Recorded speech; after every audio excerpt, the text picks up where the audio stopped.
বন্ধুরা আসসালামু আলাইকুম।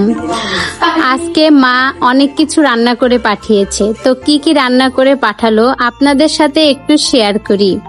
এটিতে আছে গরুর মাথার ঘিলু ভাজি, অল্প করেই দিতে বলেছিলাম, আমি আবার তেমন একটা পছন্দ করি না।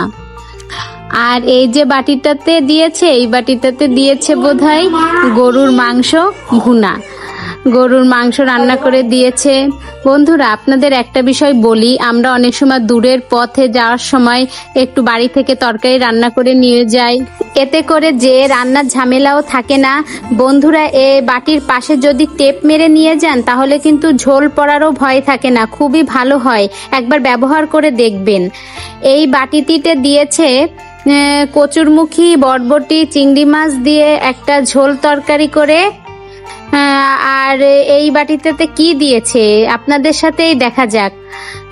মনে হচ্ছে তো মাছ ভাজি টাজি, ও কই মাছ ভুনা করে দিয়েছে। এটা হচ্ছে দেশি কই, ডিমালা।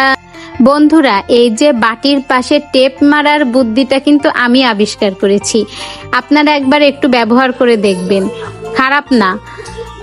এটিতে হচ্ছে এই বাটিতে দিয়েছে গরুর ভুঁড়ি রান্না করে। আসলে কুরবানির সময় এসব ঝামেলা করে ওঠাই হয়নি, তাই মাকে বলেছিলাম থাক পরে করে দিও, তাই মা আজকে সময় করে রান্না করে পাঠিয়েছে।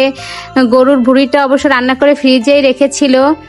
আর এই বাটিতে দিয়েছে মুরগির মাংস রান্না করে, বলেছে আজকে তোরা রান্না করতে হবে না, এই সব দিয়েই আজকের দিনটা চালা। আর এই বাটিতে দিয়েছে বোধহয় একটু সিমাই রান্না করে, ঈদের দিন রান্না করেছিল কিন্তু খাওয়া হয়ে ওঠেনি, তো আজকে আবার একটু বললাম মা তুমি একটু সিমাই রান্না করে দিও। মায়ের হাতের রান্না তো যার যার মায়ের হাতের রান্না তার তার কাছে অমৃত। তো মা এইগুলোই যা ছিল বাসায় তাই আর কি অল্প স্বল্প করে রান্না করে পাঠিয়েছে। সে আজকে রান্না করেছে, পাশাপাশি আমার জন্য একটু বেশি করেই করেছে। আর ওই গরুর ভুঁড়িটা আর মাংসটা ফ্রিজে রেখে দিয়েছিল, আগের দিন রান্না করে, একবারে তো পেরে ওঠা সম্ভব না। তো বন্ধুরা ভিডিওটি কেমন লাগলো? ভিডিওটি ভালো লেগে থাকলে লাইক করে দিবেন।